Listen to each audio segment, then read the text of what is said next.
Bonsoir, heureux de vous retrouver. Alors nous allons changer de cap et nous allons aborder la deuxième unité, l'unité numéro 2. Et comme vous pouvez le remarquer, nous allons aborder dans ce grand chapitre de la génétique déjà la nature et le mode d'expression de l'information génétique et le génie génétique. Alors bien sûr, je vais profiter de l'occasion pour dire un petit mot en arabe pour les candidats بيوف. إذن أعزائي الطلبة، في هذه الوحدة الثانية سنتطرق إلى طبيعة الخبر الوراثي وطرق التعبير والهندسة الوراثية. بالنسبة للهندسة الوراثية فهذه الفقرة تقتصر بالخصوص على المسلك الاس بي تي، ليست عند بي سي. إذن كل ما يمكن أن أقوله لكم أنها وحدة مهمة جدا، لأنها تقريبا كتاخذ واحد الحيز أوفر في البرنامج السنوي.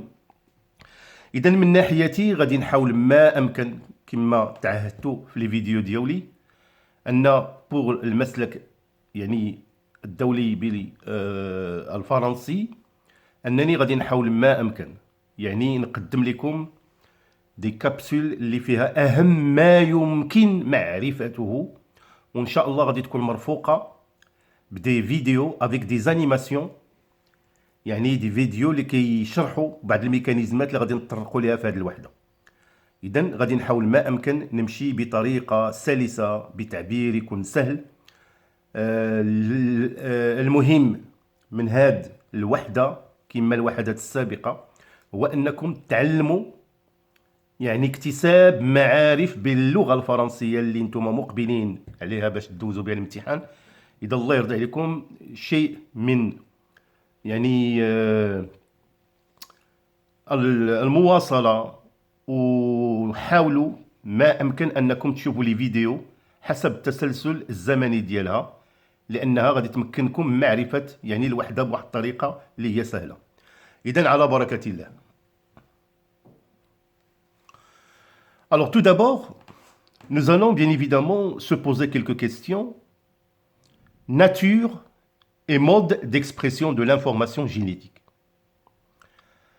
Alors le mot qui va nous intriguer, ou plutôt va tirer notre attention en premier lieu, c'est l'information génétique. Alors nous allons étudier par un ensemble de processus, et même nous allons proposer quelques petites expériences pour définir qu'est-ce que c'est que l'information génétique. Elle se localise où, elle est de quelle nature et comment elle s'exprime, et quelles sont les conséquences qui résultent de cette information génétique au niveau d'un organisme vivant.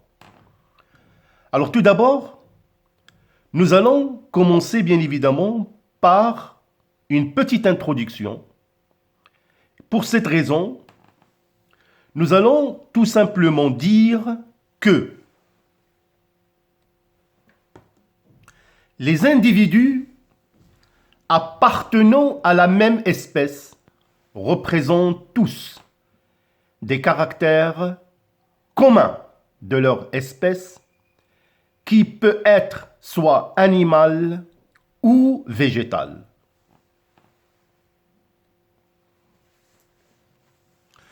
Alors là, je vous propose un petit schéma qui sera le premier. Alors il suffit bien évidemment d'observer ces jeunes. On peut tout simplement remarquer que ces jeunes présentent tous des caractères de l'espèce humaine. Bien évidemment, ce sont des humains. Mais on remarque qu'ils présentent tous des variations individuelles qui permettent de dire qu'ils sont tous différents. Donc, il présente des variations individuelles. Alors, ces variations individuelles, on peut tout simplement les appeler par des caractères.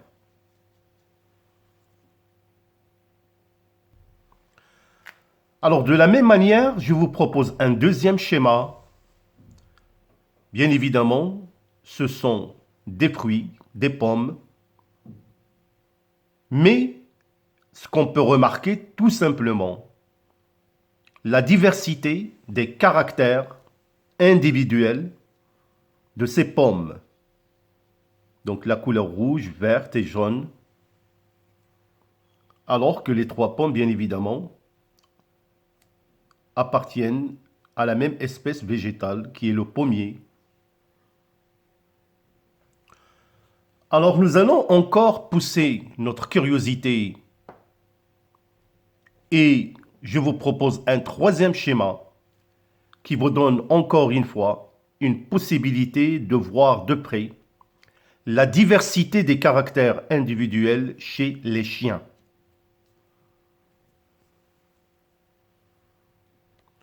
Alors on peut conclure ainsi, chaque individu possède des caractères qui permettent de l'identifier et de le distinguer des autres individus. Cette diversité de caractères résulte de l'expression de l'information génétique, alors je vous le dis d'avance, qui est contenue dans une molécule appelée l'ADN. Alors pour cette raison, les problématiques du chapitre seront bien évidemment quel est le support et la nature de l'information génétique, quel est le mécanisme de l'expression de l'information génétique, entre parenthèses nous verrons la synthèse des protéines, quels sont les principes et les techniques du génie génétique qui sont appliqués, ou plutôt quelles sont ces applications dans le domaine industriel et agricole. Donc cette partie va concerner seulement les sections SBT. Alors donc, nous allons commencer par se poser la question concernant la localisation de l'information génétique. Alors pour cette raison, nous allons utiliser une petite expérience où nous allons manipuler une algue. Cette algue, c'est l'Acetabularia, comme vous pouvez le voir sur le schéma. Alors donc, l'Acetabularia est une algue qui présente ou présentant une hampe à ce niveau-là, à la base de laquelle se trouve un noyau. Donc le noyau est pratiquement situé à la base. Donc au niveau de cette partie-là. Alors nous allons réaliser une expérience. Alors l'expérience est la suivante. Nous allons réaliser une section en deux endroits. Alors au niveau de l'endroit petit a, une section, et au niveau petit b, la section au niveau du petit b. Alors remarquons que la partie B de l'Acetabularia contenant le chapeau va dégénérer, alors que la partie petit a contenant noyau va générer un nouveau chapeau.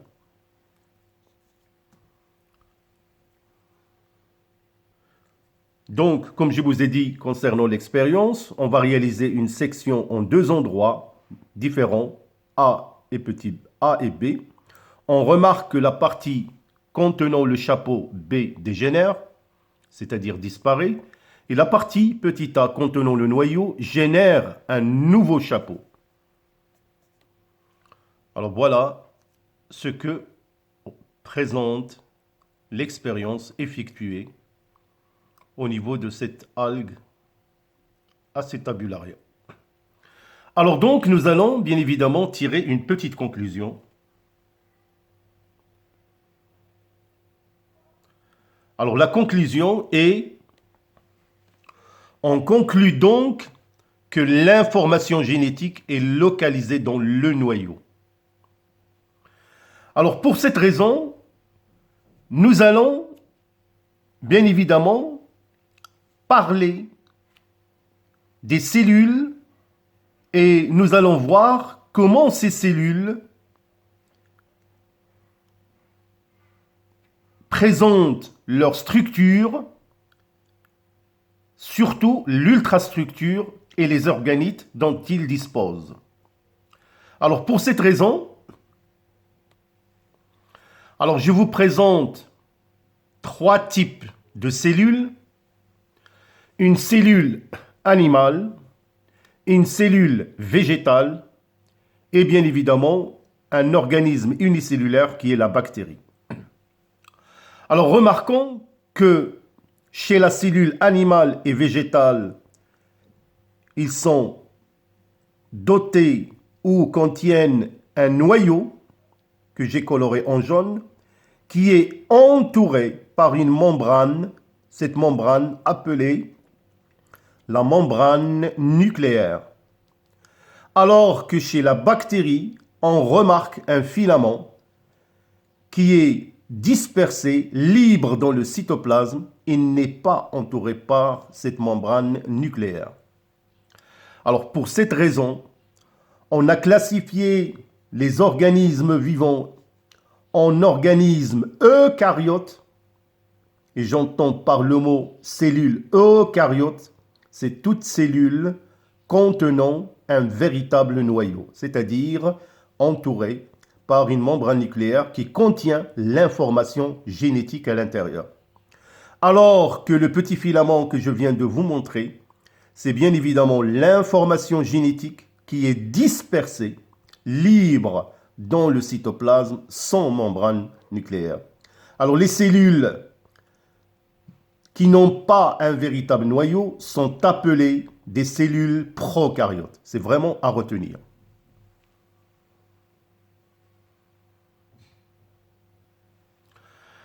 Alors maintenant, nous allons prendre un noyau et nous allons effectuer une observation d'un noyau en interphase. Notez qu'un noyau en interphase, en général, c'est quand la cellule n'est pas en division. Alors, comme vous pouvez le remarquer, on peut parfaitement voir qu'à l'intérieur, il y a une tache noire très foncée. Ces taches, bien évidemment, se dispersent pour venir pratiquement se placer pratiquement dans la périphérie, tout autour de la membrane nucléaire.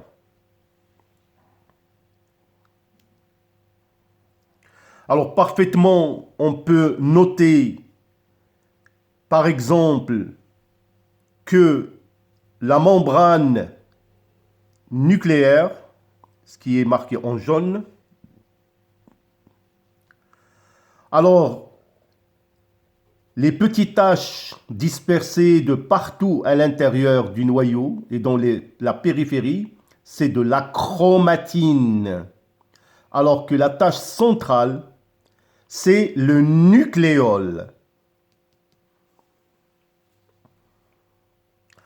Alors bien évidemment, on peut se poser la question, que représente cette chromatine au sein du noyau? Alors l'intérieur du noyau est appelé le nucléoplasme. Alors donc, la chromatine, c'est un état décondensé de l'ADN lors de l'interface dans le noyau. Alors c'est cet ADN que nous allons voir qui est sous forme de filaments.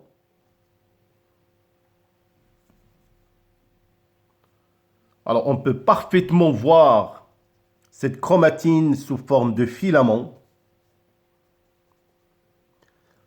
Et ce sont ces filaments, nous verrons ça par la suite, qui vont se condenser, s'enrouler autour de certaines protéines, en particulier les histones, pour former un état condensé formant ce qu'on appelle les chromosomes. Alors pour cette raison, on peut dire que le chromosome, c'est une structure qui résulte de l'épaississement de la chromatine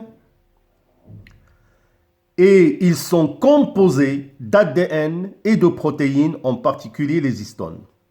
Et bien évidemment, ces chromosomes, nous verrons, ils apparaissent au début d'une cellule, plutôt au début d'une division cellulaire.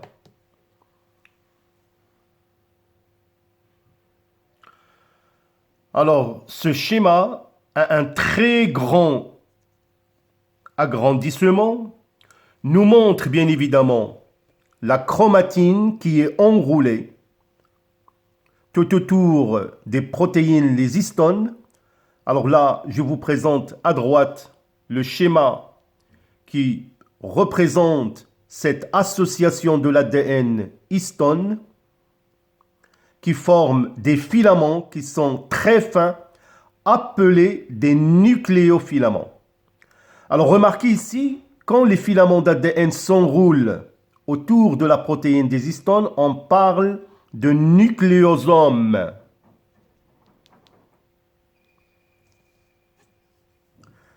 Alors donc, ces filaments sont uniquement visibles en microscope électronique à très fort grossissement. Alors, pour cette raison, comme j'ai dit, l'ensemble constitue la chromatine diffuse du noyau.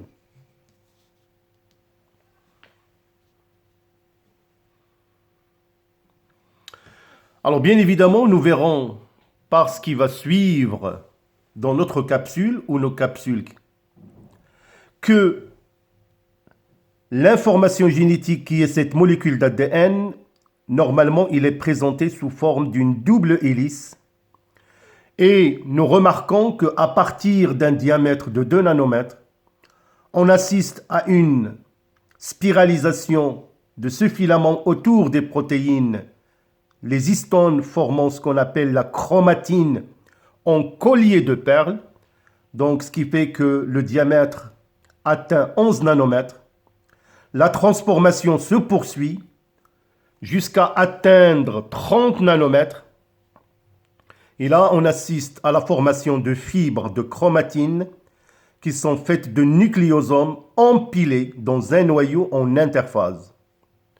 Alors la condensation, bien évidemment, se poursuit pour qu'il soit visible de plus en plus et atteindre 300 nanomètres. Par la suite, il passe à 700 nanomètres. Donc la partie elle est condensée et on peut parfaitement déjà voir l'apparition des chromosomes et noter que cette condensation est maximale vers un stade où vraiment les chromosomes sont visibles et on peut parfaitement voir que le chromosome est constitué par 2 chromatides et un centromère. Alors ce stade d'apparition des chromosomes sous cette forme, c'est le stade métaphasique que nous verrons au cours de la division cellulaire, surtout la mitose. Alors donc, on peut dire que la molécule de l'ADN qui constitue le support de l'information génétique, qui est l'information génétique, alors comme vous pouvez le voir, une double hélice, mais nous verrons tout ça par la suite, c'est-à-dire la structure chimique et de quoi il est composé. Alors certainement, vous allez entendre parler des bases azotées, de la double hélice, comment dirais-je, de la polarité de cette molécule. Donc tout cela, je ne vais pas anticiper les événements.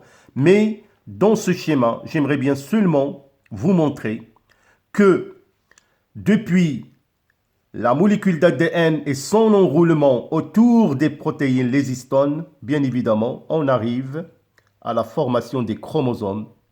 Et les chromosomes qui sont situés au niveau du noyau des cellules eucaryotes, alors que la molécule d'ADN est un filament qui est libre dans le cytoplasme chez les cellules prokaryotes.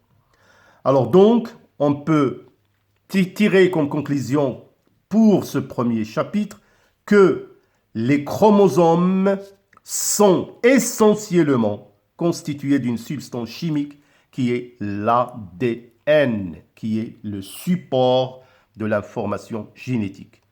L'ADN, c'est l'acide désoxyribonucléique.